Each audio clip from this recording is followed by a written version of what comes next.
Hi everyone, before we get started, please make sure to like and subscribe to the channel. You can also leave a comment with your location and the time you're watching, so YouTube will continue to offer you tales like this one. After 15 years of long-haul truck driving, Danny Martinez came across something that still makes him double-check his logs before bed. It was November 2019, and he was traveling Interstate 40 from Detroit to Phoenix with a load of auto parts when the weather turned bad outside of Amarillo, Texas, forcing him to pull into a truck stop.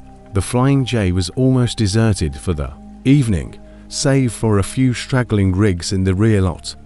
Danny parked his Peterbilt in a corner far from the lights of the main building. He had run this route dozens of times and was familiar with all the stops, but something felt off that night. The customary chatter on the CB radio at around 2 a.m. It died down to an unsettling quiet, interrupted only by sporadic bursts of static.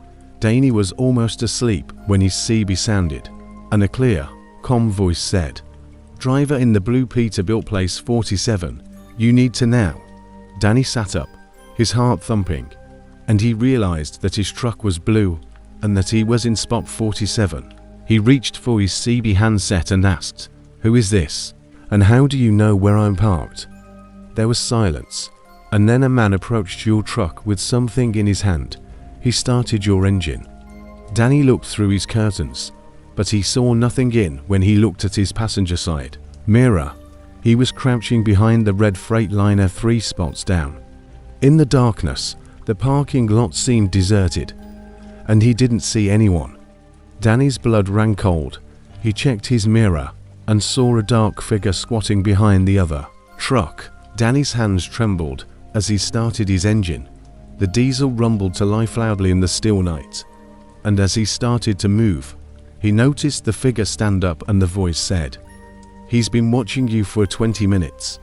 Police are 15 minutes out. You need to move to the front of the truck stop near the building." The person seemed to be holding something metallic that glinted in the firelight. He hurried toward the building, vanishing into the darkness. He pulled to the front of the truck stop and dialed 911. When the police got there, they discovered tire tracks and footprints near his original parking space, as well as a crowbar near the red Freightliner. The owner of the truck was asleep inside the building and didn't know anyone was there. Had been using his rig for cover. But this is where the story gets really scary. The police looked through the truck stop's surveillance footage and CB radio logs, but they found no evidence of anyone using the CB frequencies at that time. The security cameras captured Danny's truck, the suspicious person, and Danny spent the remainder of the night in the truck stop's parking lot, surrounded by other drivers who had heard about the incident. He repeatedly tried to reach the enigmatic voice that had warned him, but all he got was static. The following morning, he spoke with a number of seasoned truckers who told Danny about an incident at 201 Bakersfield, California, where a driver named Mike Kowalski was driving through thick fog when a voice alerted him to a multi-car collision ahead. Voices on the CB who knew things they shouldn't have known, warnings that save lives, and communications that couldn't be explained directed him to a safe exit. But when the highway patrol showed up, they discovered that there was nobody else around with CB gear. The accident was real. 5 automobiles had crashed in the fog, but Mike escaped it thanks to the warning. In 2018, another truck driver named Sarah Chen reported a similar incident in Montana when she turned around and told authorities that a voice had warned her about a bridge washout on a remote highway during a storm. They found that the bridge had actually collapsed just hours earlier, but the voice that saved her life could not be linked to any known source. Over the past 10 years, the FBI's Behavioral Analysis Unit has documented dozens of these cases, which they refer to as phantom. All of the cases have isolated truckers in dangerous situations and mysterious voices that know details they shouldn't know. Danny finished his run to Phoenix, but the experience haunted him, so he did some research. There are also communications, CB radio warnings that seem to appear out of nowhere but provide accurate life-saving information. CB radio technology searching for explanations skip propagation, which under certain atmospheric conditions can cause distant signals to travel hundreds of miles, doesn't explain how the voice knew his precise location and the specifics of his surroundings. Hoping to find out, he contacted the truck stops management, who informed him about Tom Brennan, a longtime trucker who was killed in the same parking lot in 2003. Brennan was renowned for assisting other drivers by using his resume to alert them to potential dangers on the road. He was killed in a robbery attempt, and his body was discovered next to spot 47, where Janet Rodriguez, the truck stop manager, was working. Had spent 12 years working there and recalled at least 6 instances in which an untraceable CB transmission warned a lone trucker of impending danger. Each time the warning turned out to be accurate, the voice vanished as soon as the threat had passed. Daney attempted to explain the incident by arguing that perhaps another trucker had spotted the suspicious person and alerted him, or perhaps the police had overlooked something. But the evidence was unmistakable. No one else was present, and no additional CB transmissions were captured, but he was given precise information that saved his life, altered Daney's approach to his work. He's now more watchful of his surroundings and cautious when he stops at isolated truck stops. But he also pays closer attention to his CB radio in the hopes of hearing that voice once more, not because he wants to be in danger, but because he thinks that someone or something is keeping an eye out for truckers on American highways. Daney keeps driving, but he never parks in spot 47 again. And late at night, when the highways are deserted and the CB is quiet, he occasionally questions whether Tom Brennan is still out there. The case is still unsolved. The man with the crowbar was never identified despite clear security footage, and the source of the CB transmission is still unknown. When Daney first saw her, it was a foggy October night in 2018, and he was trying to keep his fellow truckers safe. The voice on the CB radio became his most terrifying experience on the road, not because of what it was, but because of what it couldn't be explained to be too. The phantom hitchhiker Rick Donovan thought he was going crazy. In the Texas Panhandle, the area between Amarillo and Wichita Falls is infamously barren, with only boundless prairie, sporadic ranch lights, and the rare little hamlet that rolls up its sidewalks after dusk. Rick had been transporting refrigerated items from Denver to Fort Worth via Highway 287. After 22 years of driving, he took satisfaction in maintaining his alertness over lengthy, boring drives, but around 3 in the morning, while battling exhaustion close to the small town of Childress, he noticed something that caused him to reevaluate all he had assumed about the route while standing on the shoulder and using his headlights.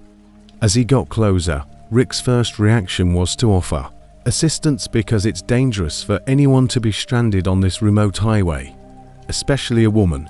The young woman, who was wearing a white dress and had long, dark hair, was holding what looked like a small suitcase.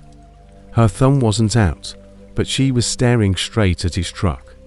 No other cars were visible, and there was no broken down car on the shoulder. How had she gotten there, and why wasn't she wearing a jacket on the chilly October night as Rick passed? The woman's dress was immaculate white, almost glowing in the darkness. Rick shook his head and blamed it on highway hypnosis, a dangerous condition where exhausted drivers begin to have hallucinations. He had heard of truckers seeing things that weren't there during long hauls.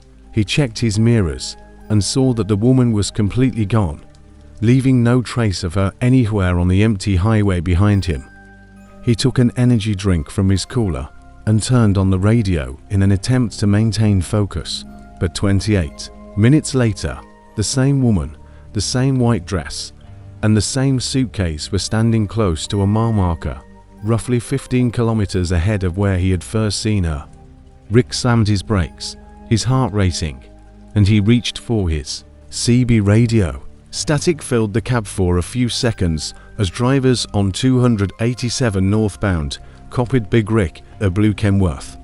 Then, a gruff voice said, You mean Sarah? She's been walking this highway for about 15 years now. So don't stop for our driver. Just keep moving. What do you mean 15 years? Whose? Whose? The voice went on to say that Sarah Mitchell, a local girl, was a college student returning home for Christmas break in 2003 when her car broke down somewhere between Childress and Quanah at midnight. Rick had been driving this highway for more than 10 years, but he had never heard this story tell me. Instead of staying with her car, Rick's blood ran cold as he looked ahead and saw the woman again, this time nearer the road. As his headlight struck her, she turned and looked directly at him. Her face was pale, almost translucent. Rick had been seeing her since she began walking, and a trucker found her 3 days later, frozen to death, about 10 kilometers from where her car died. And Rick's stomach turned when he saw the desperate sadness in her eyes. But that's impossible. Rick radioed back. I can see her right now. She's real. Is anything out here, driver? But she ain't among the living. Most truckers who run 287 regular have seen her more than others, and she shows up when the weather's favorable, bad, or when someone's in trouble on this stretch. Rick drove past the woman again, her hands gripping the steering wheel so tightly that his knuckles turned white in his mirror. She was gone again, and he tried to call the other driver on the CB, but got only static. The following morning, Rick pulled over at a truck stop in Wichita Falls and asked around, and the older drivers knew the story well. Rick discovered that Sarah Mitchell was real.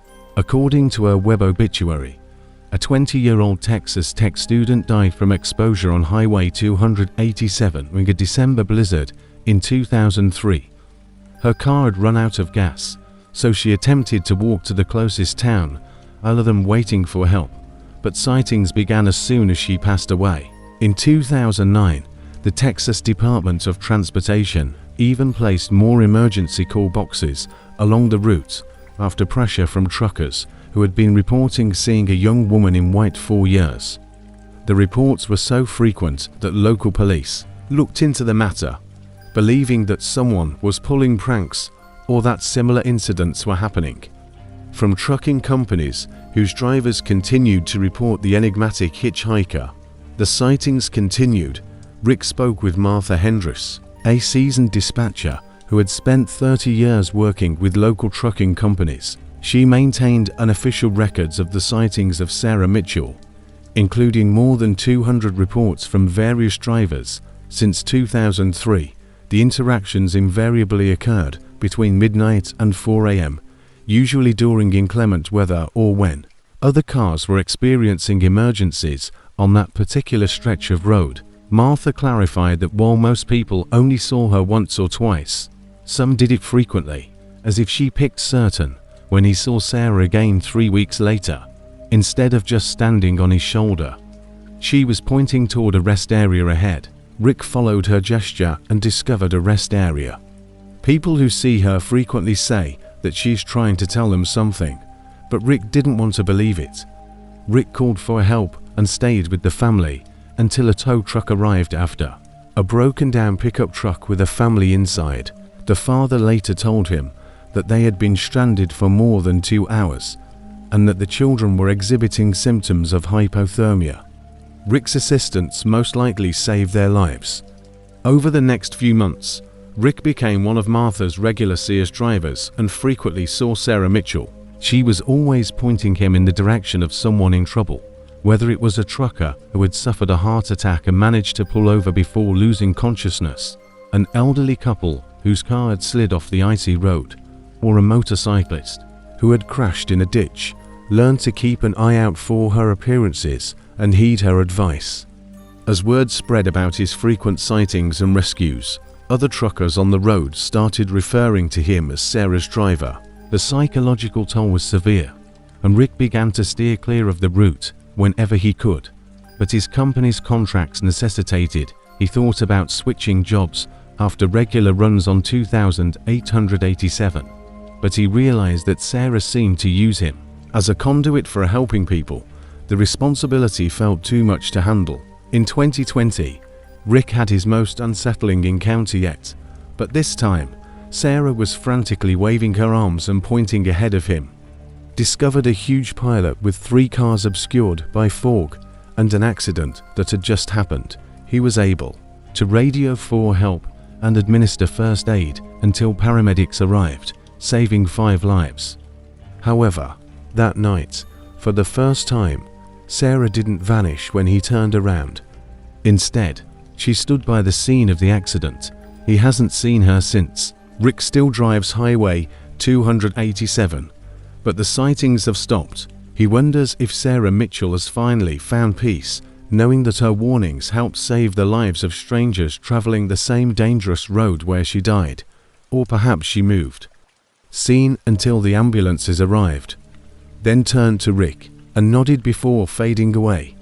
On to work through another motorist who is keeping an unending watch along the desolate section of the Texas highway. The case of Sarah Mitchell is still unsolved, and skeptics blame the sightings on coincidence, exhaustion, and suggestion. But Rick is aware of what he saw and, more significantly, the lives that were on foggy nights when Rick drives along that section of Highway 26C7.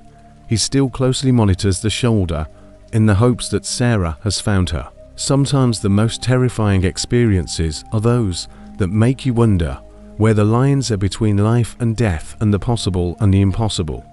Rest but prepared to assist if she calls on him again. Through the endless rest stop, Jake Morrison continues to refuse to drive across Nebraska at night, despite his best efforts to explain what occurred to him on Interstate 80 in March 2021.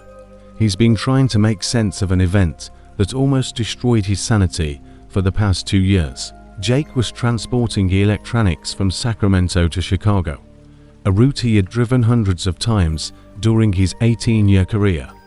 The weather was clear, the traffic was light, and he was traveling at a good pace across the vast Nebraska plains, about 50 kilometers west of Grand Island.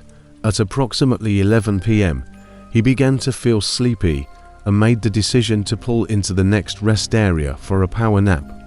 The Platte River Rest Area showed up in his headlights precisely where it should have. A typical Nebraska. Jake had stopped at the Department of Transportation facility numerous times before, and it had all the usual amenities. However, as he pulled into the parking lot, he noticed that it was strangely quiet, even for a late-night stop. He parked his Freightliner in the truck section and proceeded to the restroom building, where the fluorescent lights flickered overhead, creating odd shadows on the concrete walls. After using the facilities, Jake went back to his truck and took a 2-hour nap. He set his alarm for 1 a.m. and noticed that the vending machines were humming louder than usual, an electronic drone that seemed to echo off the walls. The building was empty, which wasn't unusual for this time of night. Closed his eyes, but he was unable to fall asleep because about 12:45 a.m., the humming from the building seemed to get louder, almost throbbing, and there was a background noise that he couldn't place, like radio static or faraway voices. He started his engine and drove out of the rest area, merging back onto I-80 eastbound, deciding to push through to the next major truck stop. The digital clock on his dashboard read 12:47 a.m. as he surged back to highway speed, but 15 minutes later, Jake saw the familiar. Jake pulled over and checked his GPS, which showed that he was exactly where he should be, about 65 kilometers after seeing the blue sign for the Platte River Rest Area 1 mile away. He had just left that rest stop and had been traveling east for more than 15 minutes. So there was no way he could be getting there again, east of where the rest stop should be. But the sign was real, and in his headlights, he saw the same rest area he had just left. Jake was perplexed but intrigued, so he pulled into the facility once more. The building, parking arrangement, and flickering lights were all the same, but now there were other cars, a red pickup truck, and 3 people were inside the building. An elderly man washing his hands at the sink, a middle-aged woman purchasing coffee from a vending machine, and a young motorcyclist looking at a road map beneath the building. Jake had not noticed any of these vehicles during his first stop, so he walked back in the hopes of finding someone who could explain what was going on inside. I'm not sure, but I stopped to rest because I can't seem to find the exit back to the highway. Every time I try to leave, I end up back here." The woman overheard and turned around. Jake approached the elderly man. "Excuse me, but how long have you been here?" The man looked up with confused eyes. The motorcyclist joined the conversation, and I'd been trying to get back on the interstate for more than an hour.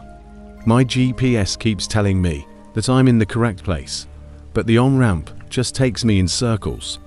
I've tried to leave 3 times, but I keep getting stuck in this parking lot. It's like this place won't let us go. Jake examined his phone and found no service. The woman tried hers, but the same thing happened. The old man said that his cell phone had died as soon as he pulled into the rest area. "What time did you all arrive?" Jake asked. Jake inquired. About the woman added, "Midnight." And the motorcyclist said, "Maybe 11:45. The old man nodded, and Jake checked his watch.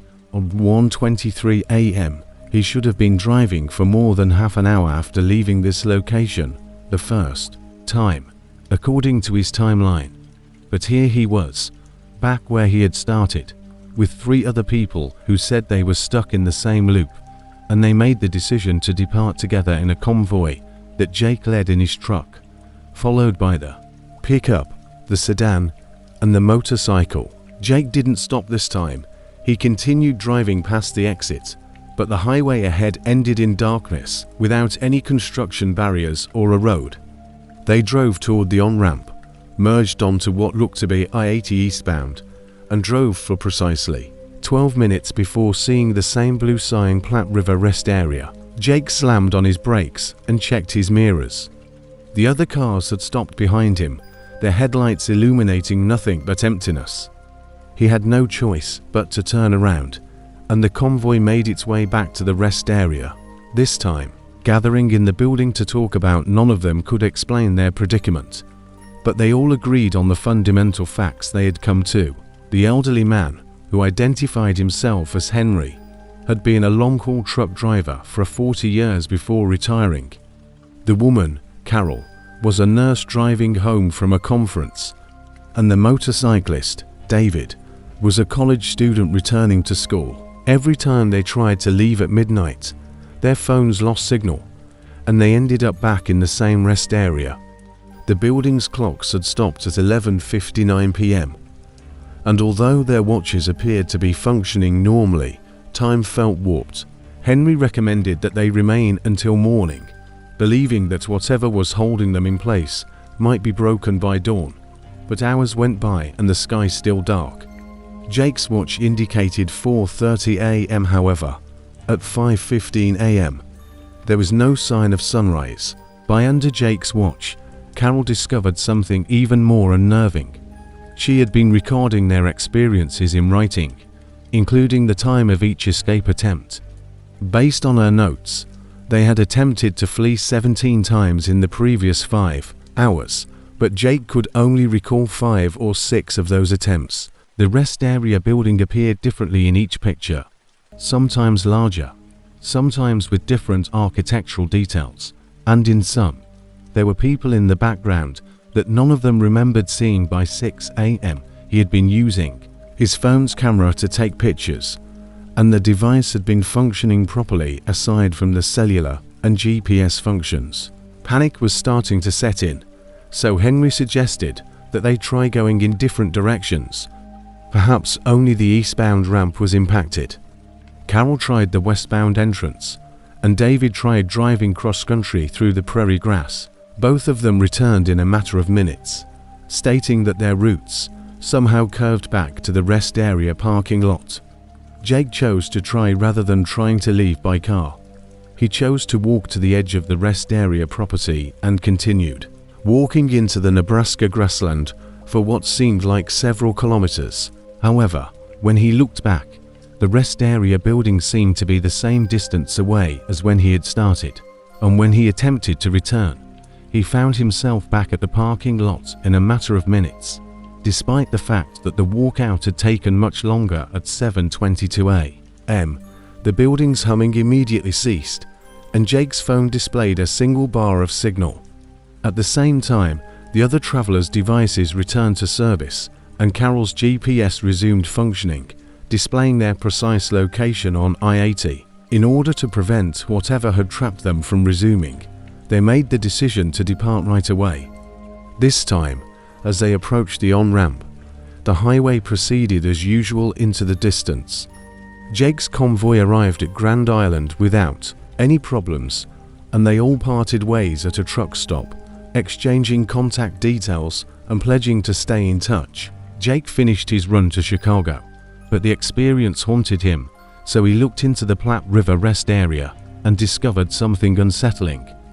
According to the Nebraska Department of Transportation, the facility had been closed for renovations from February 15th to March 30th, 2021, so the rest area should have been totally closed when Jake experienced it on March 18th. Contacted Carol and David, who confirmed that they had also realized that Henry's phone number was disconnected and that attempts to track him down through trucking companies had failed. It seemed as though Henry had never existed. Over the course of the following months, Jake drove past the Platte River rest area multiple times, both during the day and at night. In September 2021, Jake received a call from Carol, who had been researching their experience and discovered online forum posts from other travelers describing similar incidents at various rest stops across the Midwest. The facility looked normal, with regular traffic and functional amenities, but he never stopped there again. The narratives all followed the same pattern: nighttime arrivals, technical issues that prevented them from leaving, and meetings with other stranded travelers who were later untraceable. However, the most unsettling finding was a 2019 post detailing a similar experience at the Platte River rest area, where the author described being trapped with an elderly truck driver named Henry and 3 other people. But Jake's account was deleted when he attempted to get in touch with the forum user. Jake continues to drive I-80 through Nebraska, but only during the day. He has never seen the enigmatic Henry again, and occasionally he questions whether the elderly truck driver is still stuck in that unsolvable loop, assisting other lost travelers in overcoming their terrifying circumstances. According to all official records, the Platte River rest spot is shown on all maps and GPS units and is functioning regularly. However, Jake is aware that some locations exist outside of reality, and occasionally visitors are stranded there with no explanation or simple means of escape. For the shadow convoy Marcus Thompson to fear his own rearview mirror or a nightmare run through Montana in December 2020, experience taught Jake that the highways he had traveled for decades still held mysteries that defied logic, and that some rest stops offer anything but rest for the weary traveler. On one of America's most desolate highways, Marcus was transporting medical supplies in his red Kenworth during a severe snowstorm close to the North Dakota border. Visibility was almost zero, and he was crawling along at a slow pace as what began as a typical hallway from Seattle to Minneapolis turned into a psychological nightmare that still causes him to wonder what is real and what isn't. When he saw headlights in his mirrors, a second truck had pulled up behind him exactly the same speed as him. At first, Marcus was relieved that convoys driving in inclement weather were sensible truckers watching out for one another on hazardous roads. The truck behind him to be a dark cold Peterbilt, but it was hard to see the driver clearly due to the snow. Marcus attempted to contact the driver. Marcus tried again on channels 17 and 21, but all he got was static. He wasn't too worried.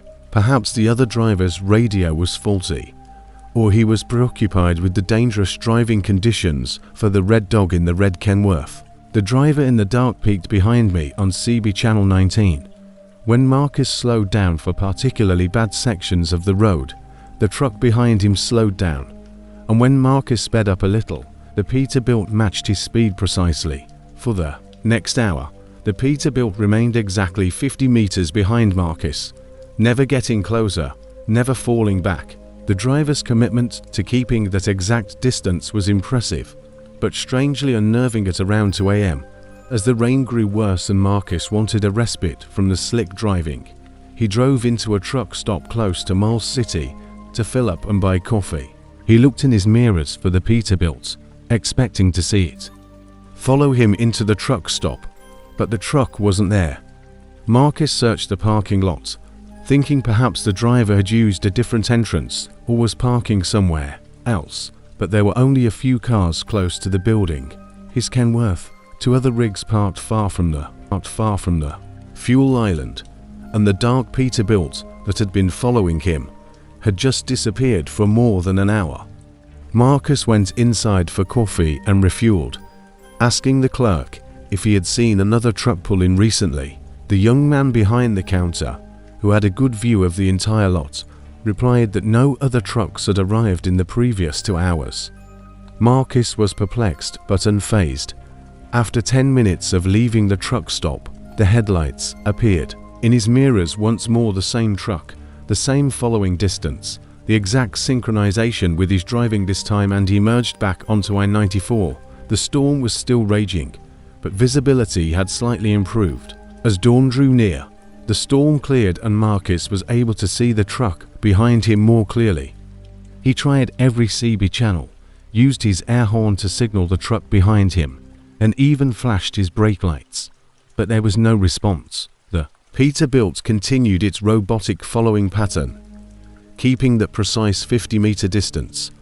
Despite spending hours in the same blizzard that covered Marcus's truck with ice and grime, the Peterbilt looked like it had just driven off a dealer's lot.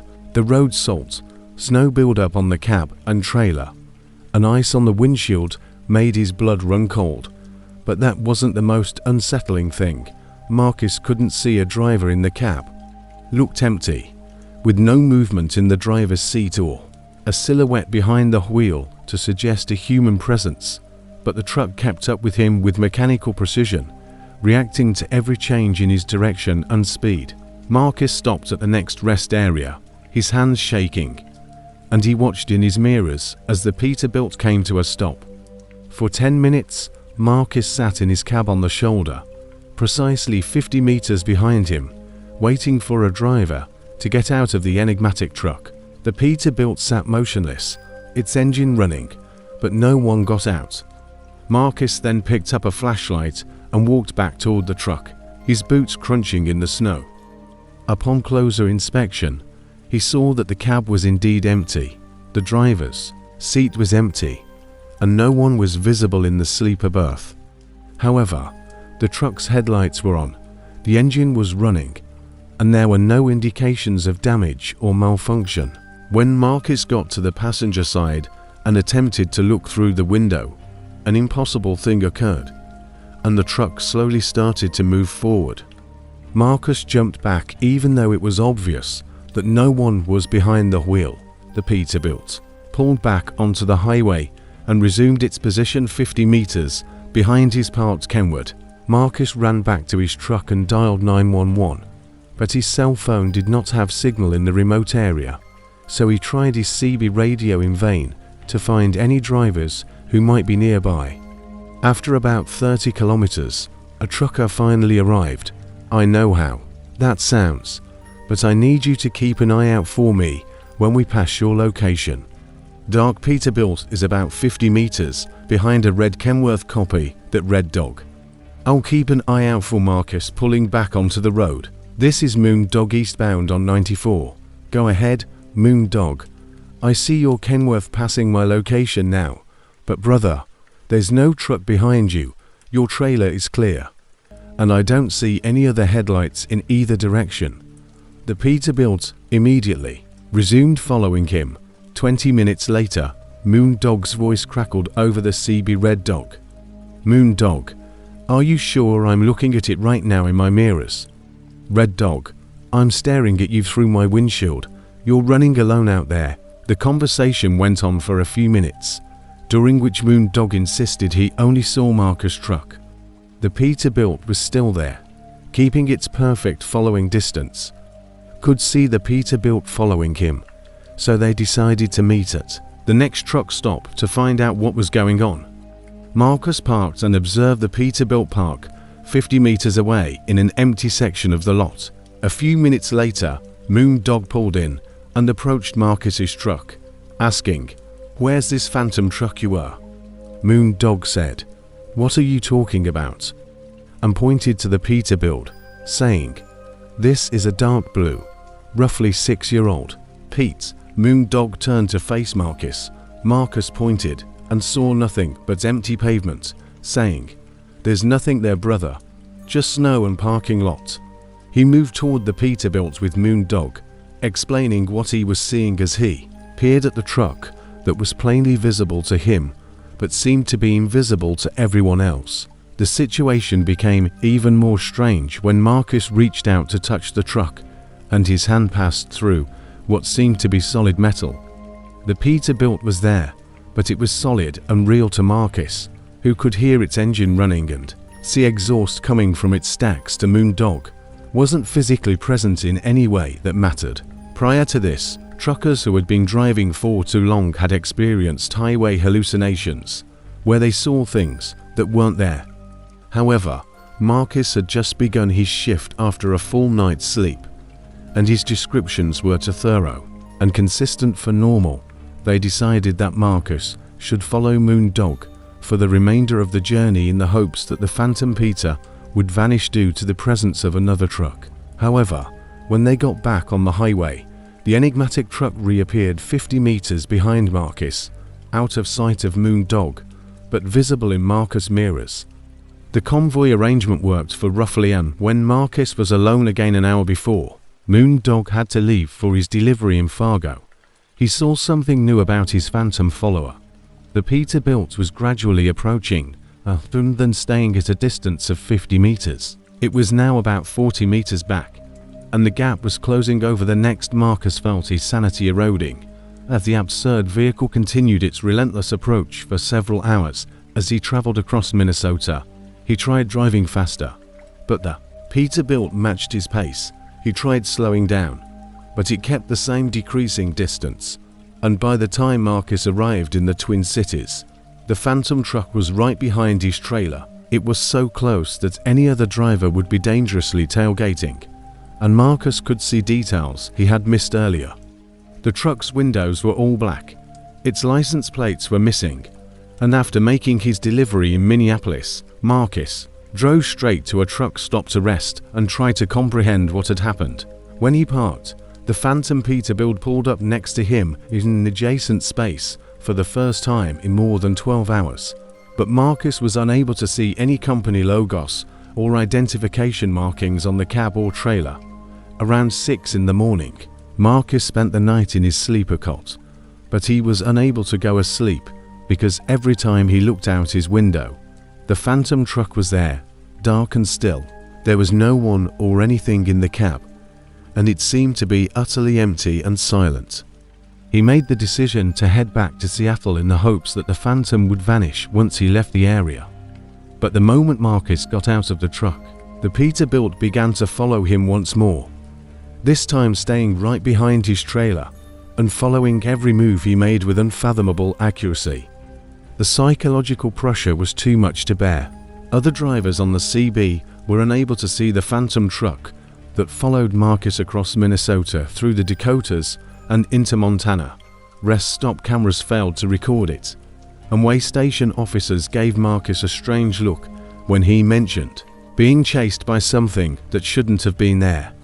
The return trip was a blur of fear and exhaustion, followed by a driverless truck. The Peterbilt didn't finally vanish until Marcus entered Washington state. He was climbing through the Cascade Mountains when he noticed that his mirrors only displayed regular traffic behind him. The phantom convoy had mysteriously ended, and Marcus never drove that route again. Instead, he asked for a different route. After taking a local delivery job that kept him close to home and eventually quitting long-haul trucking entirely, he looked into phantom vehicle sightings and discovered dozens of similar reports from drivers nationwide about enigmatic trucks that followed them for hundreds of kilometers before disappearing for no apparent reason. The most unsettling finding was a 2018 forum post detailing a similar incident on Montana's I-94. The motorist claimed to have been followed by a dark Peterbilt that approached slowly over several hours before vanishing close to the Washington border. The post was dated precisely 2 years ago.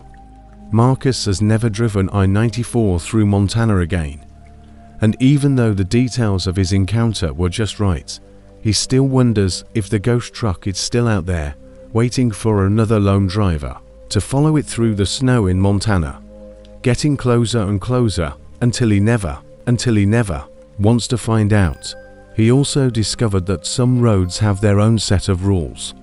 5. The backward mile markers. Tommy Vasquez believed he was having the worst night of his career when his GPS failed on a desolate stretch of Highway 50 in Nevada. Over the course of the following 8 hours, he learned more about who travels them and what trails behind in the darkness.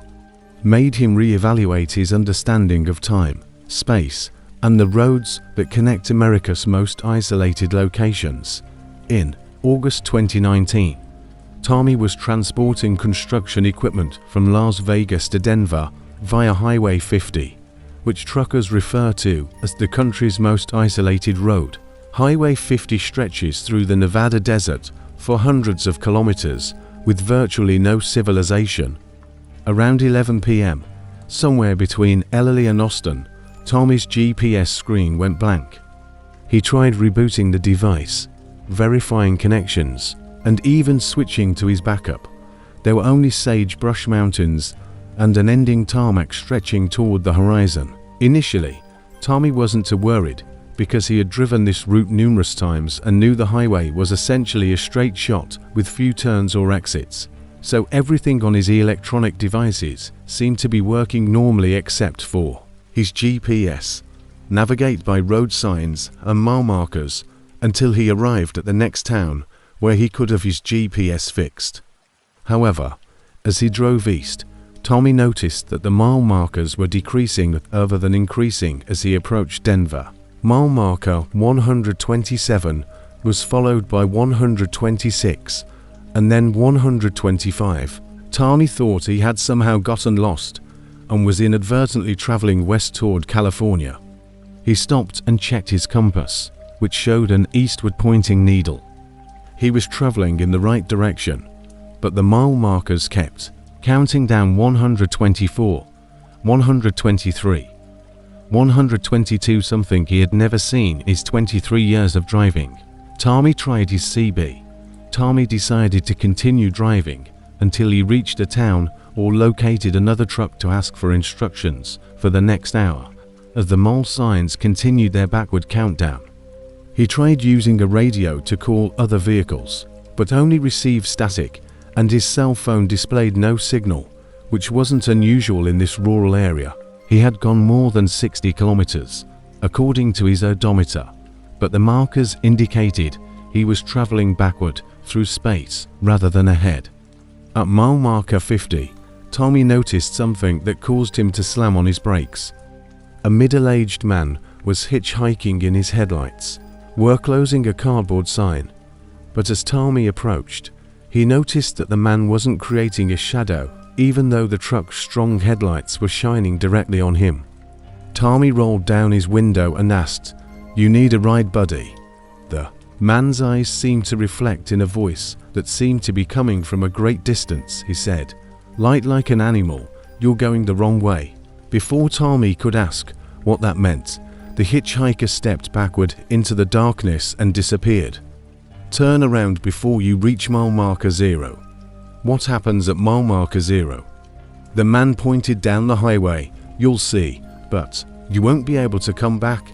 Tommy kept driving the mile markers, counting down 35, 30, 25, and each one seemed to glow slightly in his headlights, as if lit from within. He searched the area with his flashlight and found no signs of the man, but the desert surrounding the highway was flat and open, leaving nowhere for someone to hide. Observed that the stars above were brighter than usual, and that the desert landscape appeared more colorful and alive, as though he were viewing it through a different type of light. At mile marker 10, Tommy's truck started to have issues. The Engine started to run rough, his headlights dimmed, and the radio started to buzz with odd voices. Even though Tommy was keeping a steady pace, the speedometer needle started to fluctuate wildly, showing speeds ranging from 0 to over 150 km/h. Mile marker 5 appeared in his headlights, and Tommy felt a growing sense of dread as the hitchhikers. Warning was mixed with languages he didn't recognize and music that sounded like it was from decades ago. Turn around before you reach mile marker 0, he thought. But Tommy was an obstinate man, and his curiosity overcame his fear. He had to know what happened at mile marker 0. Mile marker 3 was followed by a section of highway that didn't look like the others. The asphalt looked newer, almost reflective. Mile marker 1 stood alone in a section of desert that seemed to belong on another planet. The sagebrush had given way to strange plants that Tommy didn't recognize, and the mountains in the distance seemed to be shifting shape, living things. Additionally, Tommy's truck felt like it was floating rather than driving, and the yellow lines seemed to glow with their own light. When Tommy saw mile marker 0, he stopped his truck about 10 meters ahead of it, because it was bigger than the other markers and made of what appeared to be black metal that absorbed his headlights instead of reflecting them. As Tommy got closer, his truck started to slow down on its own, as if the engine were resisting his commands. The marker seemed to pull at his vehicle like a magnet, and went outside to examine it. The marker was completely smooth, devoid of installation hardware or manufacturing marks, and the number 0 appeared to be etched into the metal. However, the cuts were so deep that they vanished into the darkness. As Tommy stood there, he heard the sound of approaching automobiles, but as he turned to face the highway again, he noticed an impossibility. A convoy of trucks was coming from the west in the same direction as he had come. However, these trucks weren't modern. Rather, they resembled cars from the 1950s and 1960s, complete with the paint jobs and styling of those years. The lead truck pulled up next to Tommy's rig and stopped. "You picked a bad night to get lost, son," the elderly driver said, rolling down his window as he saw an elderly man dressed in vintage truck attire. "This stretch of road don't follow the same rules as the rest of the highway," Tommy asked. "What do you mean?" "Mile marker 0 is the end of the line." Jimmy, who has been driving since 1963, pointed to the other trucks in his convoy, saying, "Cross it and you'll be driving in circles forever, just like us. We've been trying to find our way back to the real highway for a long time. Don't work the same way here." When he turned around, he saw that Maria, who had been here since the 1980s, had been trapped on this stretch of road since a computer malfunction had driven her off the main road. We were all trying to find our way home when Tommy looked at the other trucks and their drivers, each of whom was from a different era and had the same lost, desperate look in their eyes. "How do I get back to the real road?" Tommy asked. "Turn around now before midnight," to which the elderly driver said, "After midnight the highway rearranges itself and you'll be on the right path." Is this an impossible stretch of highway for decades or more? Tommy checked his watch at 11:47 p.m. and saw that he had 13 minutes to get out of whatever was on the other side. "We attempted to warn others, but most of them don't listen. So they drive past mile marker 0 and vanish into whatever was there." As Tommy turned his rig around, he saw that the mile markers had changed once more. As he headed west, they were now counting down from a number so high that he couldn't read it in the darkness. This was happening on this stretch of Highway 50. He thanked the elderly driver and hurried back to his truck. The highway stretched endlessly in both directions. Instead of meeting the horizon, Tommy drove as fast as his truck could go while keeping an eye on his clock. It counted down the minutes until midnight. At 11:58, he passed a mile marker that displayed the infinity symbol, and at 11:59, his headlights illuminated a marker with continuously shifting numbers. At precisely 12 a.m., Tommy's truck crossed an invisible barrier, and all of a sudden everything was normal again. His GPS flickered back to life, indicating his precise location on Highway 50. Tommy pulled into the first truck stop he came across and spent the rest of the night researching his experience. He found dozens of reports from drivers who had gotten lost on remote stretches of Highway 50.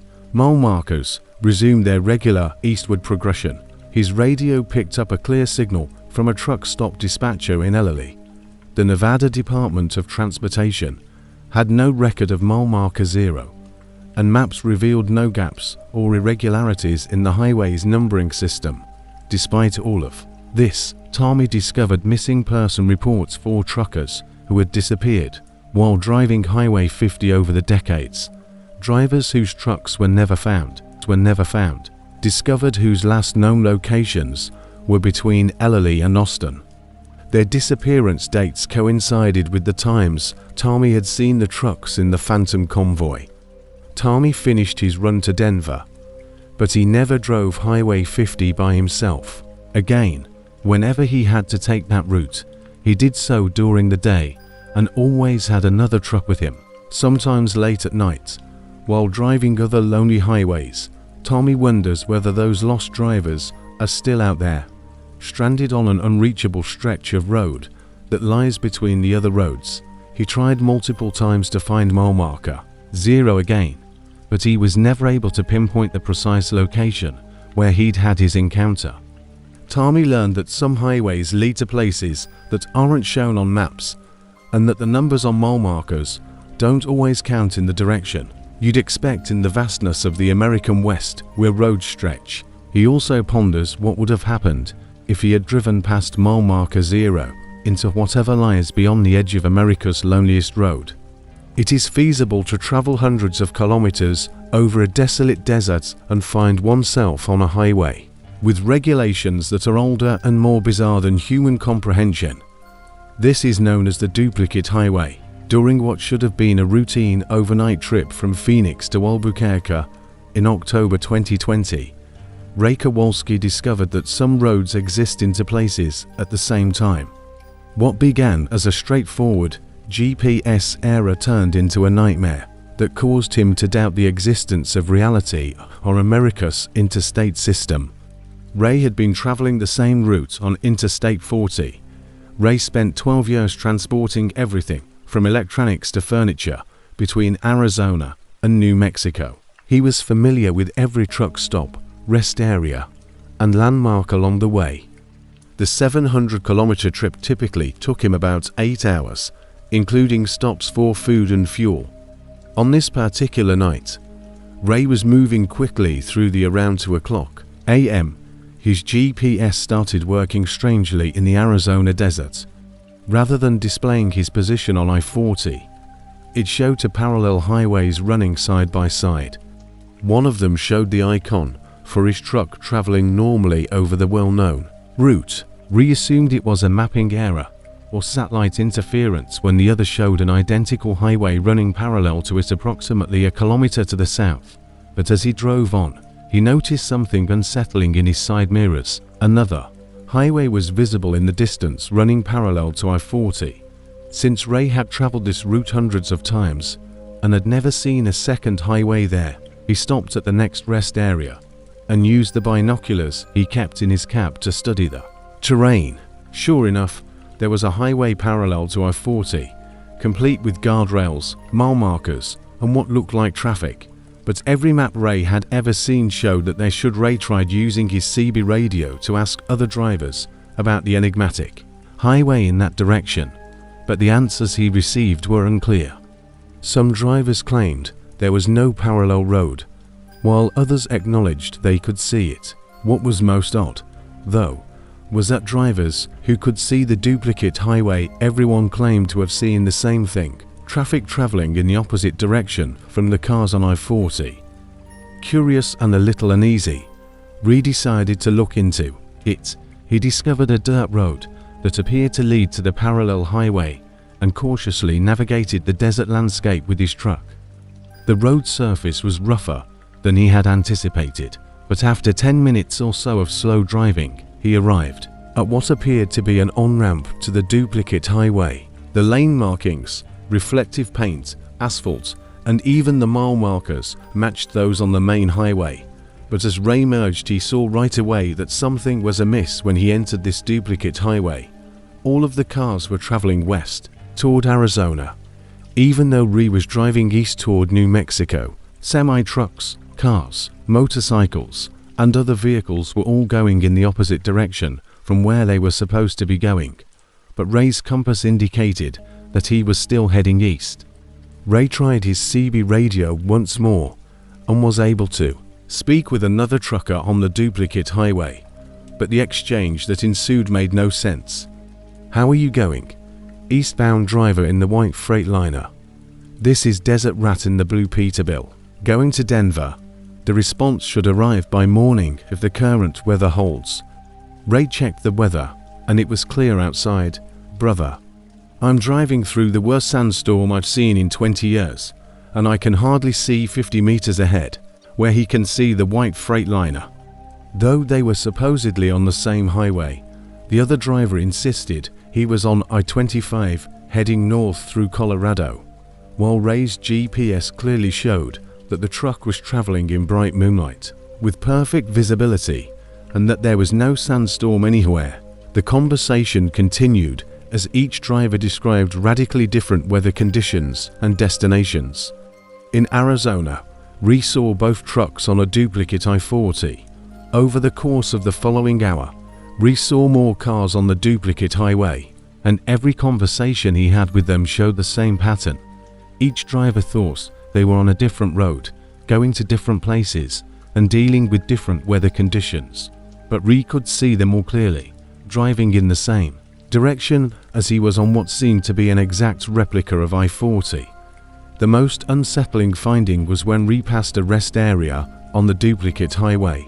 The facility had the same layout of buildings, parking spaces, and signage as the Meteor Crater rest area on I-40, but the people using the rest area were Ray saw families, truckers, and tourists who appeared to be from various eras. Some were dressed in 1980s or 1990s attire, and their cars matched the eras in which they appeared to be from older car models, vintage trucks, and even some that Ray hadn't seen on the road in decades. Ray parked at the duplicate rest area and approached a family packing their belongings into a 1987-style station wagon. When he attempted to talk to them, they looked straight through him, as though he wasn't there, even though he could see them clearly and hear their conversations. See or hear him. A truck driver in the 1990s was filling up a truck that Ray knew was a model that had been out of production for 15 years. Ray attempted to speak with the driver, but was unsuccessful. Even though Ray was standing directly beside him, Ray realized he was somehow living in he was trapped in some sort of temporal duplicate of I-40, watching echoes of past travelers. The implications were terrifying. He returned to his truck and continued driving on the duplicate highway in the hopes of finding a way back to the real I-40. A parallel version of the rest area allowed him to observe people from different time periods but was unable to interact with them. However, every exit ramp he attempted either led to a desert that was deserted or looped back to the same highway. Ray's GPS continued to display to parallel highways, but at 5:00 a.m., he was unable to distinguish between the duplicate and the real one. In the distance, he saw his own truck coming from the opposite direction, not a similar truck, but the exact same model, paint job, and company logo sand. As it drew closer, Ray could see himself behind the wheel, looking scared and confused. This was something that almost drove him insane. Opposite direction, seemingly witnessing the same events that the real Ray was going through. When the trucks passed one another, both Rays looked at one another in disbelief. The duplicate Ray resembled him exactly, dressed the same, and even had the same look of confused fear. Ray attempted to follow his duplicate, but the truck vanished around a curb and never came back. Ray drove for another hour looking for a way off the duplicate highway or any indication of who he was. His fuel gauge was getting low, and he was starting to lose hope. But as the sun rose, he saw a sign that gave him hope. Return to I-40 next. Exit. Ray took the exit without hesitation, because it looked normal and led away from the duplicate highway toward what appeared to be the actual desert landscape. The exit led to a dirt road that seemed to go on forever, and Ray drove for 20 minutes through progressively rougher terrain before finally seeing the familiar landmarks of Ray finished his delivery in Albuquerque. But he couldn't stop thinking about his experience. He looked up duplicate highway sightings and discovered sporadic reports from drivers across the nation. The real I-40 was in the distance when he arrived at the highway and merged back into regular traffic. Rediscovered a detailed account from a driver in 2003 who described nearly the exact same experience on I-40 in Arizona. The driver reported seeing a parallel highway populated by cars and people, but the majority of accounts of similar encounters were written off as hallucinations. Over the next few months, Ray drove the I-40 route numerous times more, constantly looking for traces of the duplicate highway. He never spotted it again, except occasionally late at night, while he's driving in the opposite direction. The experience taught Ray that America's highway system may be more complicated than anyone thinks, with some roads existing in multiple versions simultaneously, each populated by travelers from different times and places. He was wondering, while driving through the Arizona desert, if there was another version of himself out there, still stuck on that impossible parallel road, trying to find his way back to reality. Ray still travels long distances, but he's more cautious about relying on his GPS and more aware of the roads that run out there on a highway that looks exactly like I-40, but isn't quite the same. There might be duplicate versions of every driver who's ever gotten lost in the vastness of the American Southwest, because rediscovered that occasionally the highway you're traveling on isn't the only one that exists, and that taking the incorrect exit could lead you to a road where you meet yourself coming the other way. His journey was parallel to his. The way stationed of a haul from Portland to Salt Lake City in September 2021. Brian Matthews discovered that some way stations measure more than just the weight of your cargo. What transpired at a routine inspection stop on Interstate 84 in Oregon altered his perception of what government facilities actually monitor on America's highways. At the time, Brian was hauling a computer. It was about 1000 p.m. when he noticed the well-known blue sign that all commercial vehicles must halt at the way station 2 miles away. The equipment in his silver Mack truck was a little behind schedule because of construction delays close to the Dallas. As he approached the facility, something seemed off. The floodlights that normally illuminated the way station were dimmer than usual, creating odd shadows across the inspection bays, and the electronic signs that normally displayed open or closed. Brian had visited this particular way station dozens of times during his 15-year career and knew the routine by heart. Were entirely dark, providing no information at all. Brian slowed down and pulled into the right lane as he got closer to the scales. The way station looked to be open, with other trucks ahead of him undergoing the inspection process, but the building appeared older than he remembered, with signage and equipment that appeared to be at least 20 years old. Despite the late hour and the obvious exhaustion that Brian was experiencing, the uniformed officer waved him onto the scales. The man appeared to be wearing a typical Department of Transportation uniform, but something about him seemed strange. His movements were too precise, almost robotic, and his face was expressionless. "Step out of your car, along with your registration and logbook." Brian obeyed the officer's instructions in a monotone, taking his paperwork from the cab. As he made his way to the inspection office, he saw that all of the other trucks passing through the way station were older models, from the 1990s and early 2000s that he hardly ever saw on the road anymore. The drivers appeared worn out and disoriented as they went through the inspection process like sleepwalkers. Brian was led to a counter in the inspection office, where another officer started looking over his documents. The office appeared to have been outdated, with computers that were decades old. Fluorescent lights that flickered continuously, CRT monitors, and filing cabinets that looked like they belonged in a museum. The officer asked, "What's the purpose of your trip?" Even though Brian's logbook made it clear that he was delivering computer equipment to Salt Lake City, Brian responded. The officer typed something into my ancient computer, the keys clicking loudly in the Brian was surprised by the strange questions because, in his 15 years of trucking, no DOD officer had ever asked him about his sleep or dreams during a routine inspection. "Quiet office, how long have you been driving this route on a regular basis?" "For about 8 years. "Have you noticed any changes in your sleep patterns?" "No, nothing of the sort." "Is there something wrong with my paperwork?" The officer didn't respond and kept typing on his computer. The screen was angled away from Brian, but he could see what looked to be a more intricate form than any dot inspection form he had ever seen, with hundreds of fields. When the officer looked up for the first time, Brian noticed something unsettling about his eyes. They were entirely black, with no iris or pupil, and he asked, "I just need to get my truck weighed and continue to Salt Lake City. Have you ever lost time while driving and been unable to recall how you got from one place to another?"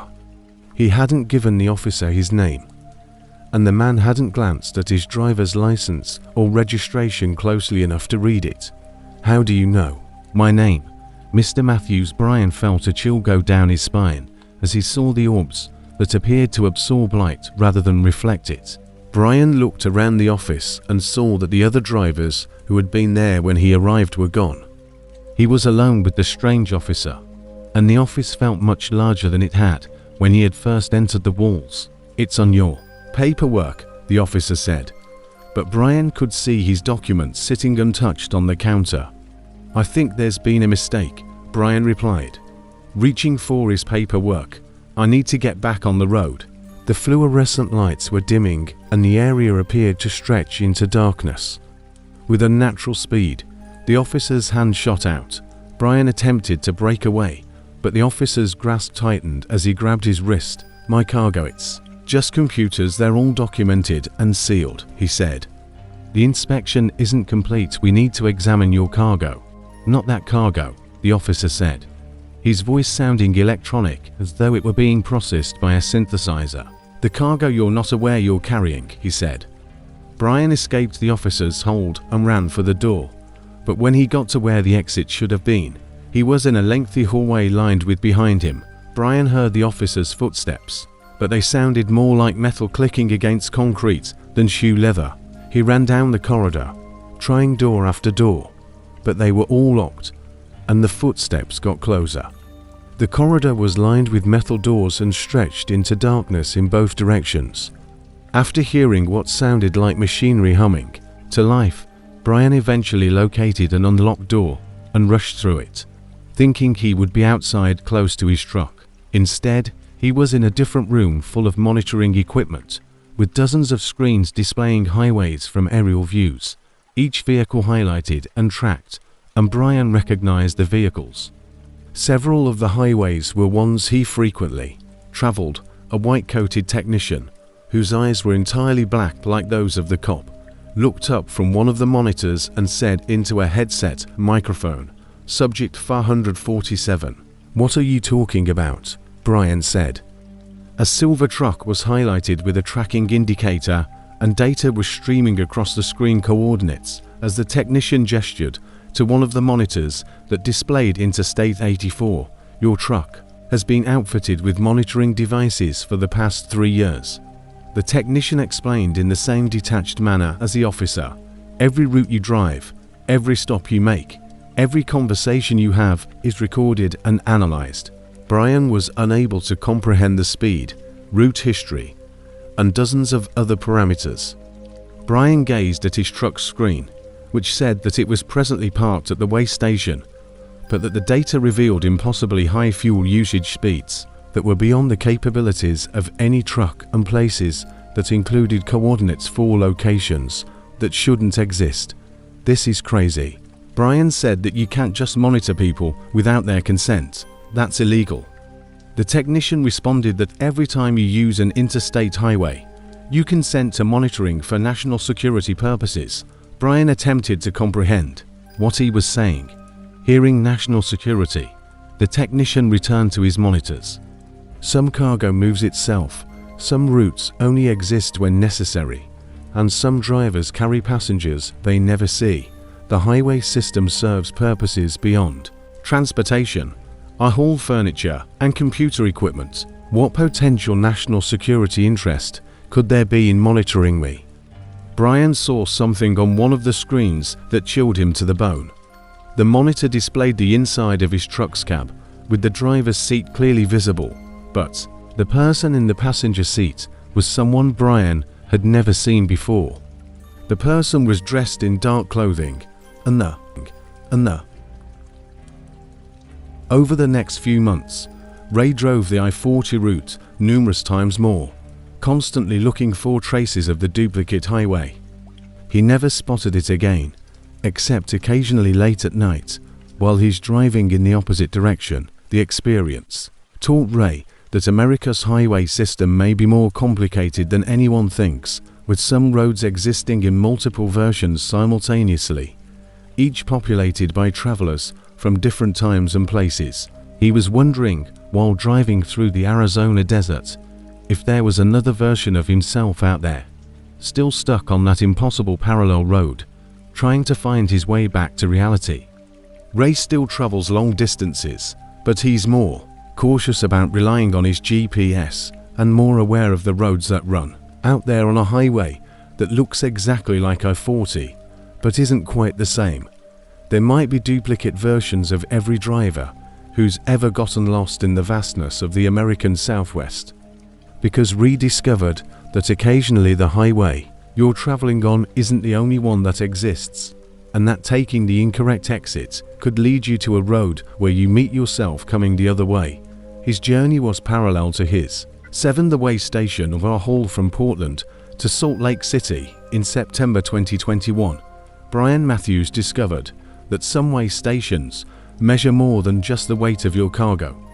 What transpired at a routine inspection stop on Interstate 84 in Oregon altered his perception of what government facilities actually monitor on our America's highways. At the time, Brian was hauling a computer. It was about 1000 p.m. when he noticed the well-known blue sign that all commercial vehicles must halt at the way station 2 miles away. The equipment in his silver Mack truck was a little behind schedule because of construction delays close to the Dallas. As he approached the facility, something seemed off. The floodlights that normally illuminated the way station were dimmer than usual, creating odd shadows across the inspection bays and the electronic signs that normally displayed open or closed. Brian had visited this particular way station dozens of times during his 15-year career and knew the routine by heart. Were entirely dark, providing no information at all. Brian slowed down and pulled into the right lane. As he got closer to the scales, the way station looked to be open, with other trucks ahead of him undergoing the inspection process. But the building appeared older than he remembered, with signage and equipment that appeared to be at least 20 years old. Despite the late hour and the obvious exhaustion that Brian was experiencing, the uniformed officer waved him onto the scales. The man appeared to be wearing a typical Department of Transportation uniform, but something about him seemed strange. His movements were too precise, almost robotic, and his face was expressionless. "Step out of your car, along with your registration and logbook." Brian obeyed the officer's instructions in a monotone, taking his paperwork from the cab. As he made his way to the inspection office, he saw that all of the other trucks passing through the way station were older models, from the 1990s and early 2000s that he hardly ever saw on the road anymore. The drivers appeared worn out and disoriented as they went through the inspection process like sleepwalkers. Brian was led to a counter in the inspection office, where another officer started looking over his documents. The office appeared to have been outdated, with computers that were decades old, fluorescent lights that flickered continuously, CRT monitors, and filing cabinets that looked like they belonged in a museum. The officer asked, "What's the purpose of your trip?" Even though Brian's logbook made it clear that he was delivering computer equipment to Salt Lake City, Brian responded, "The officer typed something into my ancient computer." The keys clicking loudly in the Brian was surprised by the strange questions because, in his 15 years of trucking, no DOD officer had ever asked him about his sleep or dreams during a routine inspection. "Quiet office, how long have you been driving this route on a regular basis?" "For about 8 years." "Have you noticed any changes in your sleep patterns?" "No, nothing of the sort." "Is there something wrong with my paperwork?" The officer didn't respond and kept typing on his computer. The screen was angled away from Brian, but he could see what looked to be a more intricate form than any dot inspection form he had ever seen, with hundreds of fields. When the officer looked up for the first time, Brian noticed something unsettling about his eyes. They were entirely black, with no iris or pupil, and he asked, "I just need to get my truck weighed and continue to Salt Lake City. Have you ever lost time while driving and been unable to recall how you got from one place to another?" He hadn't given the officer his name, and the man hadn't glanced at his driver's license or registration closely enough to read it. "How do you know my name, Mr. Matthews?" Brian felt a chill go down his spine as he saw the orbs that appeared to absorb light rather than reflect it. Brian looked around the office and saw that the other drivers who had been there when he arrived were gone.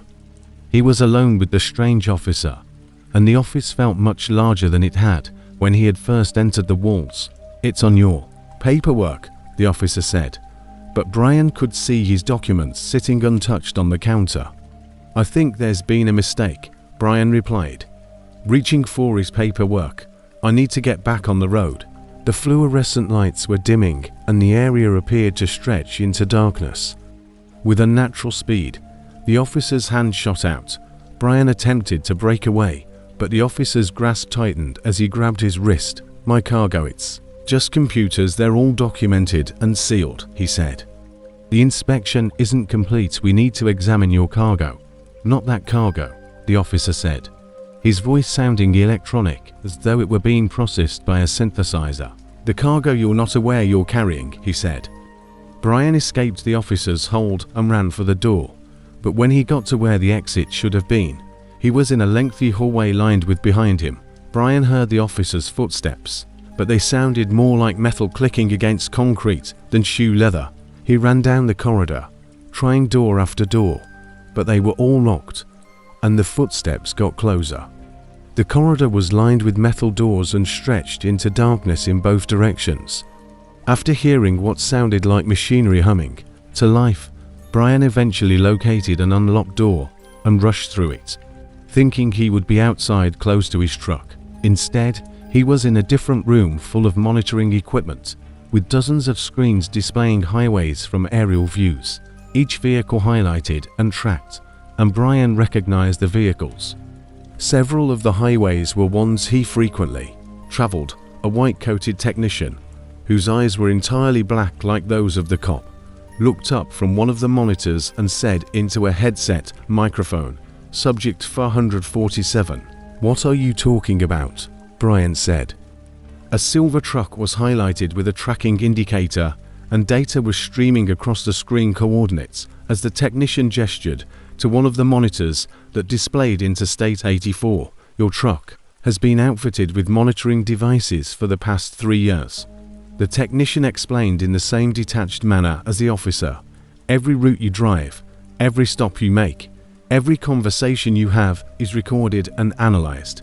Brian was unable to comprehend the speed, route history, and dozens of other parameters. Brian gazed at his truck's screen, which said that it was presently parked at the way station, but that the data revealed impossibly high fuel usage speeds that were beyond the capabilities of any truck, and places that included coordinates for locations that shouldn't exist. "This is crazy." Brian said that you can't just monitor people without their consent. That's illegal. The technician responded that every time you use an interstate highway, You consent to monitoring for national security purposes. Brian attempted to comprehend what he was saying. Hearing national security, the technician returned to his monitors. Some cargo moves itself, some routes only exist when necessary, and some drivers carry passengers they never see. The highway system serves purposes beyond transportation. I haul furniture and computer equipment. What potential national security interest could there be in monitoring me? Brian saw something on one of the screens that chilled him to the bone. The monitor displayed the inside of his truck's cab, with the driver's seat clearly visible, but the person in the passenger seat was someone Brian had never seen before. The person was dressed in dark clothing, and can anyone hear me?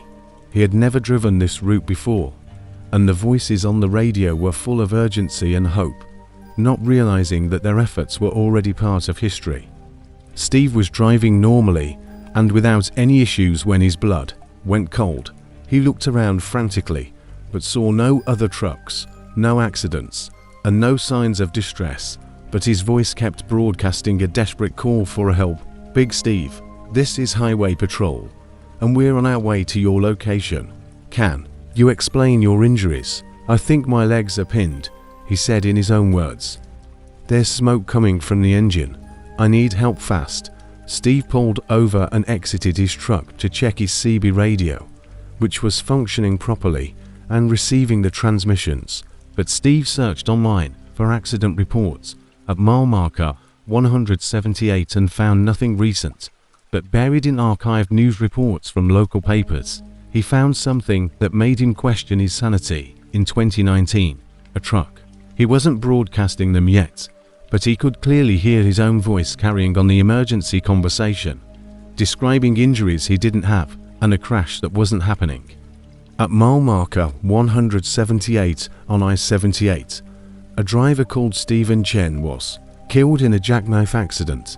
He was locked in his taxi and passed away before rescue workers could remove him. The news article quoted the emergency radio transcripts, saying, "This is Big Steve in the blue Peterbilt. I'm trapped in the cab and my truck's jackknifed." Steve looked at the news report on his phone and saw that the driver, Stephen Chen, had the same last name as him, the same CB handle, and the same truck description. However, the accident had occurred 3 years prior to Steve ever driving this route, and he was still very much alive. Steve attempted to contact his dispatcher to report the situation. The radio continued to broadcast emergency communications from his own impending death. "Big Steve, fire rescue is on scene. We're going to get you out of there. I can't feel my legs." However, his phone had no signal in the remote area, so he went back to his truck and drove on in the hopes of reaching a cell tower and getting help, understanding what was happening. "Big Steve, we're almost through the door. The smoke is getting thicker now." Steve listened to his last moments on the radio, exchanges he had never had about an accident that hadn't happened to him. The voices of emergency personnel became more urgent as they realized they were losing the race against time to save a driver who volunteered his identity and call sign. The transmission concluded with a paramedic's voice: "Time of death to 47 Steve checked his watch. "To 47 a.m. Steve, I'm in that situation." Steve pinched himself and checked his pulse, feeling as though he was in some sort of temporal loop. Was he still alive and traveling toward Atlanta? Or had he passed away in 2019 and was somehow experiencing an echo of his own accident? Was the highway playing back recordings of previous tragedies? The radio had just announced his death with perfect accuracy about events that had supposedly happened years ago, and as Steve approached mile marker 185, it picked up a new set of facts. He even slapped his own face to confirm that he was alive and conscious. Everything felt real, including the steering wheel in his hands, the engine's vibration, and the cool night air coming through his cracked window. Steve looked for accident reports at the scene and discovered the precise situation, detailed in a 2001 news article. This time, the voices were reporting a different kind of accident, a car that had struck a deer and rolled into a ditch. The driver was a woman named Sarah, and the communications detailed her rescue. Traffic Steve discovered that I-78 was somehow recording and replaying the emergency communications from every fatal accident that had ever happened along its length. The highway had turned into a repository of information about Sarah Martinez's death when her car struck a deer at mile marker 185, exactly as it had been explained on the radio. Steve was alive and driving when the highway replayed emergency communications from an accident that allegedly killed someone with his exact name and circumstances in 2019. But his own death was different from the last moments that broadcast the frantic attempts to save lives that had already been lost. Steve never found a satisfactory response, finished his delivery to Atlanta, and never drove I-78 again. He looked up Stephen Chen, who passed away in 2019, but all he could find was a brief obituary without a photo of a truck. Was the highway foretelling future tragedies, or was Stephen Chen a different person entirely? When driving other routes, late at night, Steve, who has no family or background information listed, changed his CB handle and tried to forget the incident, but he was never able to. He sometimes wonders if highways all over the world are recording the last moments of drivers who failed to reach their homes, and he wonders if somewhere on I-78 Steve learned from the experience that some roads remember everything that happens on them, storing the echoes of human tragedy in ways that defy explanation. Sometimes those echoes include events that haven't happened yet or that are still pending. His own voice is still calling for help in an accident that either occurred 3 years prior to his presence or is waiting to happen to him in the future. 9. The fuel station outside of time. Eddie U. Rodriguez found that some truck stops live in pockets of time that don't go forward. When he pulled into what looked like a typical travel center on Highway 285 in New Mexico. This happened to someone who bears your name, but may have never existed at all. In the real world, Eddie was transporting frozen goods from Albuquerque to Denver during one of the worst winter storms he had witnessed in his 19 years of driving. What he had anticipated as a quick fuel stop and coffee break turned into a 12-hour nightmare that lasted only 20 minutes during a blizzard in January 2023. Visibility was almost zero, and even though Eddie had been driving this road every month for more than 10 years, he had never noticed the familiar glow of a truck stop ahead of him. The sign said Desert Springs Travel Center Fuel Food Lodging. The parking area was mostly empty, full, which shocked Eddie, because most prudent drivers would have sought cover hours ago instead of continuing to drive in such hazardous conditions. However, Eddie was relieved to see other trucks, because it meant the facility was open and functioning. He parked next to a red Freightliner and proceeded toward the main building. Despite the wind and snow, the travel center appeared to be a typical bright fluorescent lighting space with shelves filled with trucker supplies and snacks, a small restaurant area, and a counter where a middle-aged woman was serving coffee. To multiple drivers, however, there was something strange about the place. The drivers seated at the restaurant tables appeared to be more worn out than usual from road fatigue. Eddie grabbed a cup of coffee and went to the counter. "Terrible weather out there," he said to the woman. "Yes, it's been like this for quite some time," and she answered in a flat monotone voice. They moved slowly, spoke in whispers, and continued checking their watches with signs of growing anxiety. The woman behind the counter had a forced smile that never reached her eyes. Eddie paid for his coffee and went to the restaurant area where a number of drivers were seated. He recognized one of them, Mike Santos, a driver he had met at various places. "How long will you be staying?" the woman asked. "Just long enough to fuel up and grab some food. Should be back on the road in 30 minutes.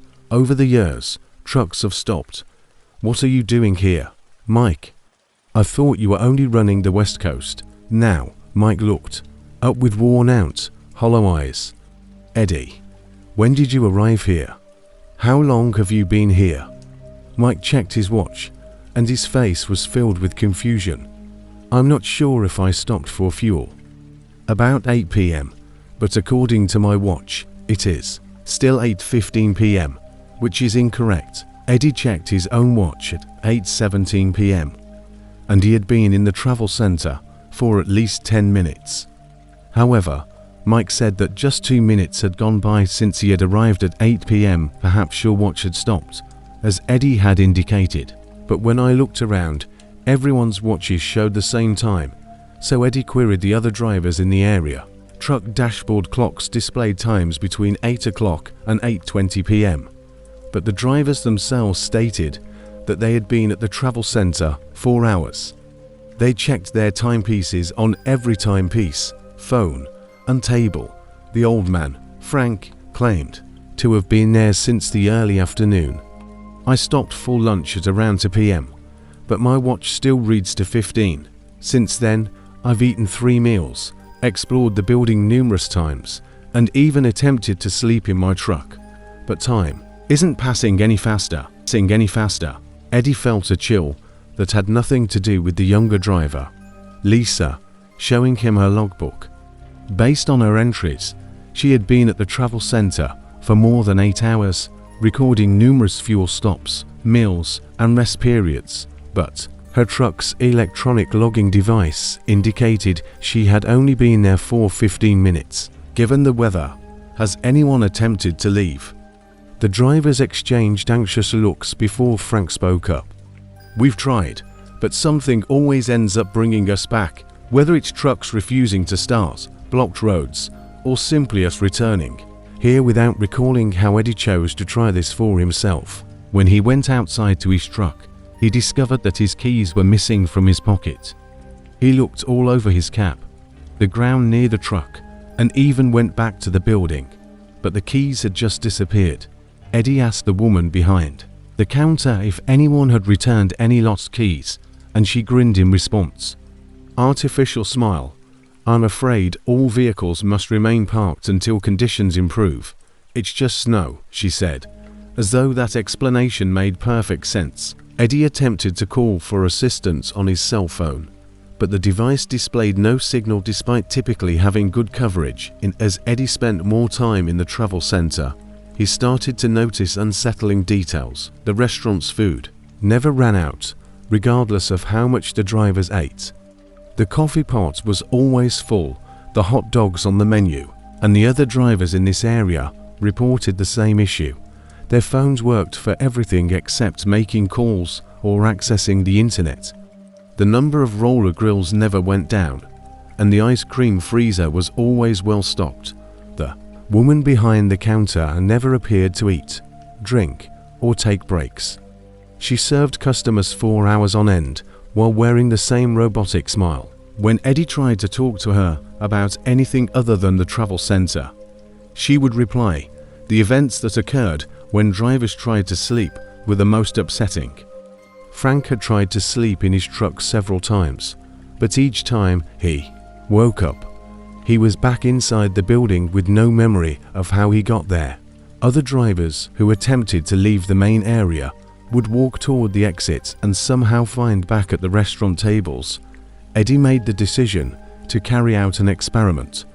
He requested each driver to set their clocks to 8:30 p.m. and then watch what transpired over the course of the following hour.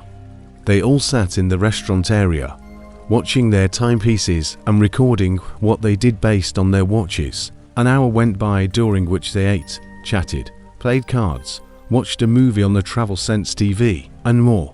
But when they looked at their watches again, they all still showed 9:30 p.m. Lisa, who studied physics before becoming a truck driver, attempted to explain what might be going on, saying that time had stopped moving forward, but that they were still experiencing duration and a sequence of events. It seems as though we are in a temporal bubble, with time passing subjectively as we age and think about. Frank had a theory, but objectively, time isn't moving forward. We're stuck in a loop that repeats the same 20-minute period. I've been thinking about this for however long I've actually been here. Last month, when I drove this route, I remembered this section of highway There was nothing, but Eddie realized Frank was correct. He had been driving Highway 285 every month for years, and had never seen this travel center before tonight. But it suddenly appeared to have been there all along, replete with old signage and worn pavement that represented decades of operation. There were no buildings, exits, or deserts. Mike made another unsettling observation while looking at the other patrons. Eddie glanced around the travel center and saw something he had previously overlooked.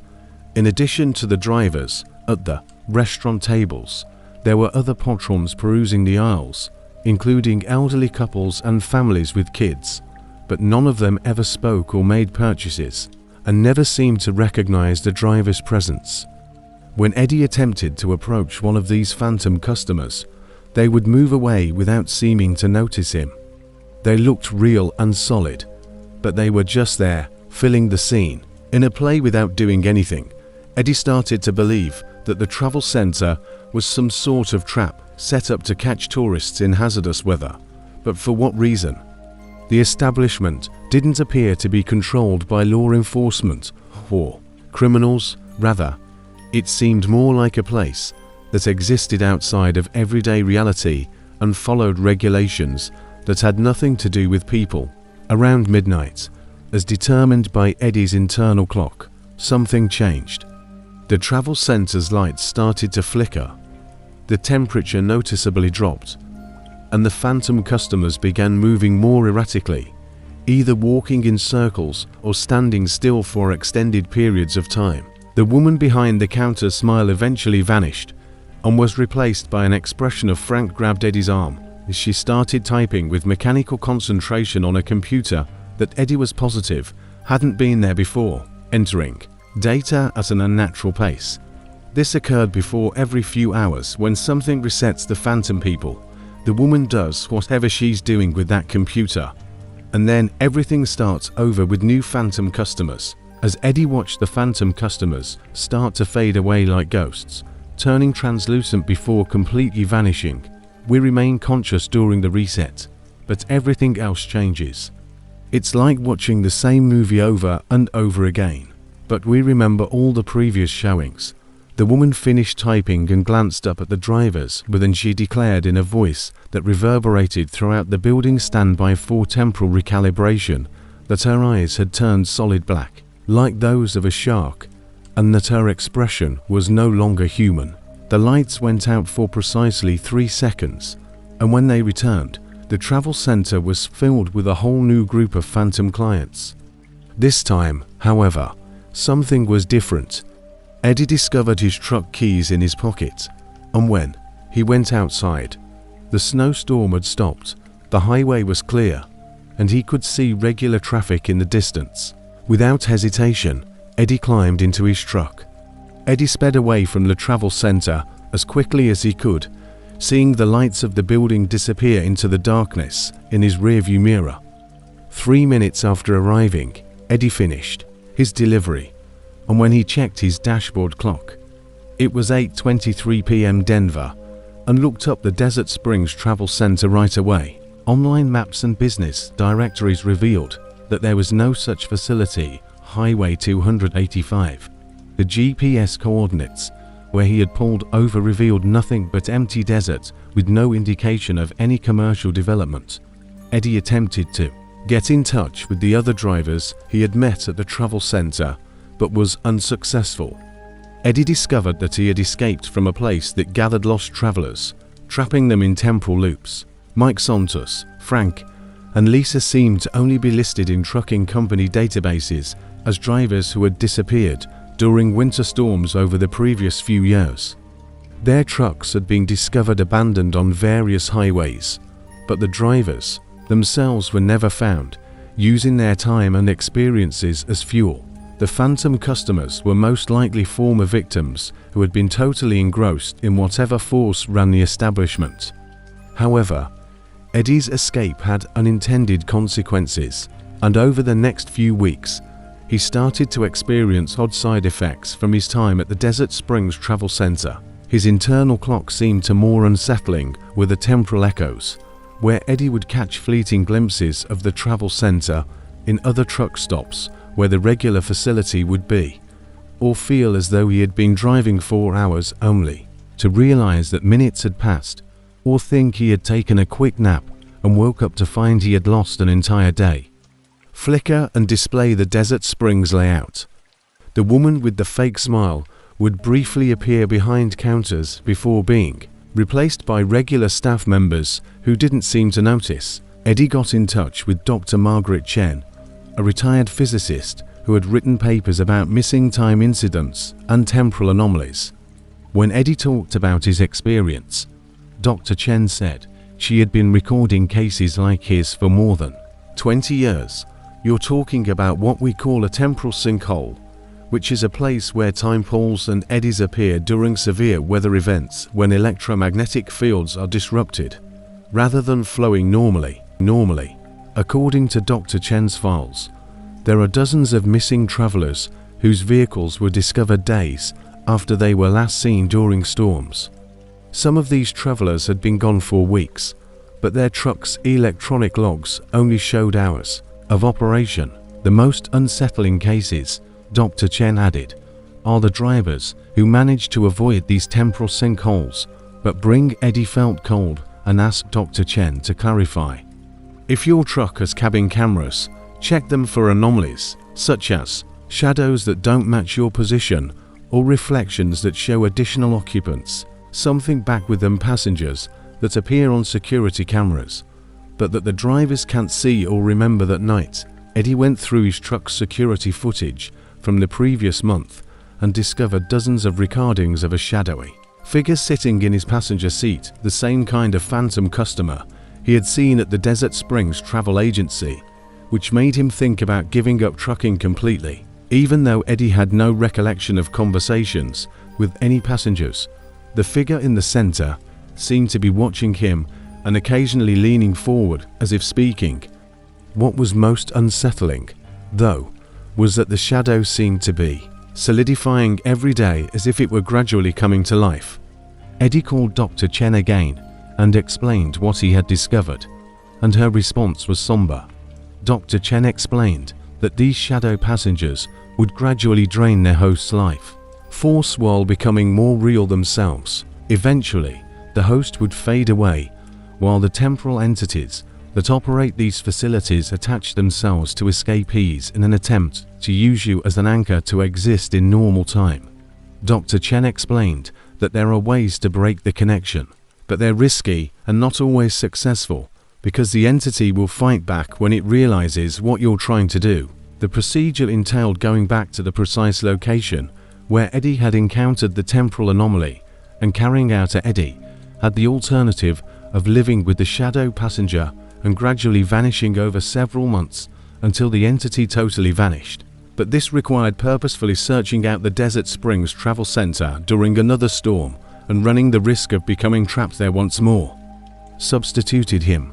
Dr. Chen calculated that he might have 6 weeks before the change would be irreversible, but Eddie decided to resist.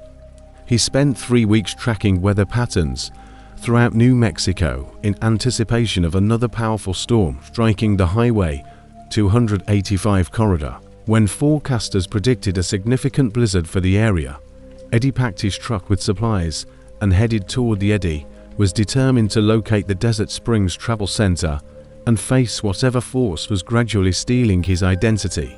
Even though the storm was worse than the last one, with visibility close to zero and dangerous wind conditions, as anticipated, the travel center appeared during the height of following Dr. Chen's instructions.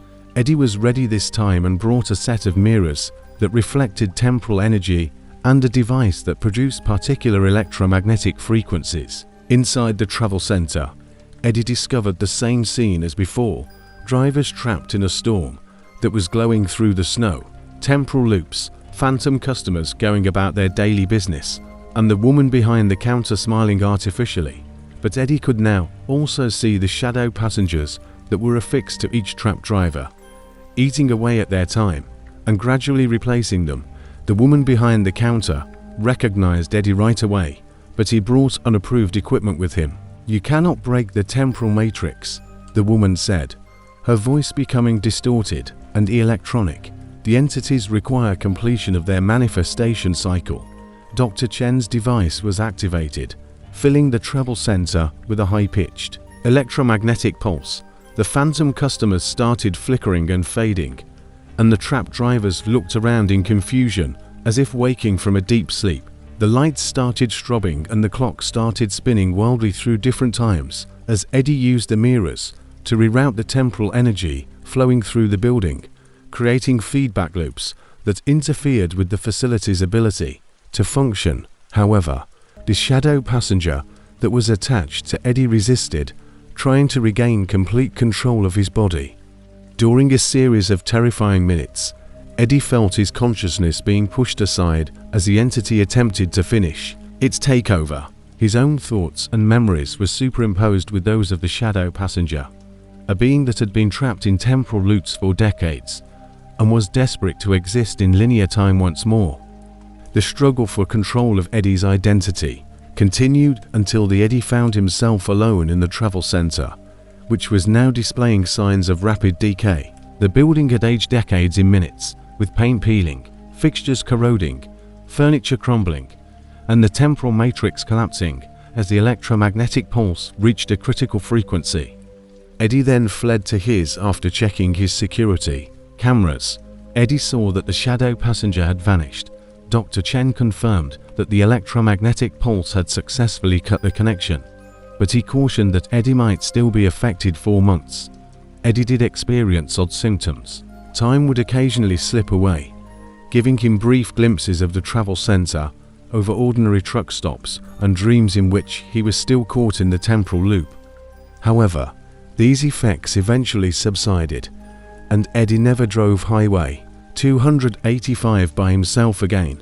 He also always made sure to film before traveling into isolated areas. He questions whether the Desert Springs Travel Center is still waiting for the next storm to bring in new clients who will learn that some highway stops in America exist outside of the normal flow of time, where minutes can drag on forever and seconds can fly by in an instant. However, he's aware that leaving these locations is just the first step toward danger, and that some passengers follow when Carlos Mendes' GPS failed during a delivery route from Phoenix to El Paso in April 2022. What began as a straightforward detour to avoid traffic, he discovered that not all roads go to the destination. You home long do you think you've reached Safety 10, the highway that goes nowhere on Interstate 10 near Tucson? Carlos was transporting auto parts in his black Volvo truck, running a little ahead of schedule. Electronic signs warned of a major accident ahead, causing delays of several hours. However, construction turned into a journey into a section of interstate highway that exists on every map but leads to places that shouldn't be possible in the American Southwest. The dispatcher suggested a detour of just 1 hour by taking State Route 86 south to Interstate 19 and then rejoining I-10 close to the Mexican border. However, as Carlos followed his GPS onto what should have been Route 86, he noticed an oddity. The road surface was too perfect for a more unsettling was the scenery. Carlos had traveled through southern Arizona dozens of times and was familiar with the terrain, which included desert scrub, sporadic mountains, and the occasional small town. The state highway, which usually saw heavy truck traffic, had smooth, unmarked asphalt, brilliantly white lane lines, and no potholes or cracks. After 30 minutes of driving, Carlos expected to see signs for the connection to Interstate 19, but instead he saw a green highway sign that read, "The desert was too green, too lush with plants," that Carlos didn't recognize despite being a native of the region. 450 kilometers on Interstate 86 west Las Vegas, Carlos stopped and looked at his charts. He discovered that Arizona did not have Interstate 86, and the path he was following should have been east toward I-19 rather than west toward Nevada. Carlos attempted to reach other truckers on his CB radio, but the airwaves were utterly silent. His cell phone had no signal, which was common in isolated places, but his GPS was still operational and verified that he was on Interstate 86 West. which connected Arizona and Nevada via a route Carlos had never heard of. This confused but unfrightened Carlos for the next hour. Carlos saw nothing but a perfect highway extending through an impossible landscape. The desert surrounding Interstate 86 was unlike anything he had ever seen. He kept driving in the hopes of finding an exit where he could turn around or at the very least ask for directions. The saguaro cacti were taller than usual and seemed to be growing in perfectly straight lines along the highway. At around noon, Carlos noticed something that made him wonder if he was crazy. Instead of the usual brown and tan colors of Arizona, everything was tinged with an odd blue-green hue that seemed to come from the plants themselves rather than from atmospheric effects. Carlos looked at his GPS, but no map he had ever seen indicated any cities in this region. Instead of being a little village or trade station, the city that emerged from the desert floor was a full-fledged metropolitan area with skyscrapers, expansive suburbs, and what seemed like millions of lights. Even throughout the day, there should have been nothing but arid desert for hundreds of kilometers in every direction. But he could clearly see an urban center larger than Phoenix or Tucson in front of him. An exit sign for the new population of 2 caught Carlos' attention as he approached the city. Then, 4,000,003 exits. Carlos had lived all his life in Arizona and had never heard of New, a 2-person city. Carlos chose the first exit because he thought it would be difficult to hide or ignore the 4 million people in the state. The off-ramp led to a surface boulevard with 6 lanes, expert signage, unwell-kept landscaping that seemed to belong in a large city. But as Carlos entered New, he knew something was badly amiss. The city was deserted, not only silent or sparsely populated, devoid of all vehicles, people, or signs of life. The street lights and traffic signals were working. The buildings were undamaged and appeared to have been built recently, and the landscaping was well kept.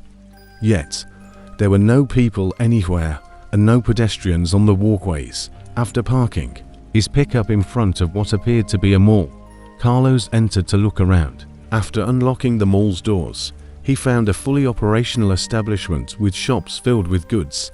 Eateries offering freshly prepared meals beneath heat lamps, and a movie theater playing the newest releases mentioned on the marquee.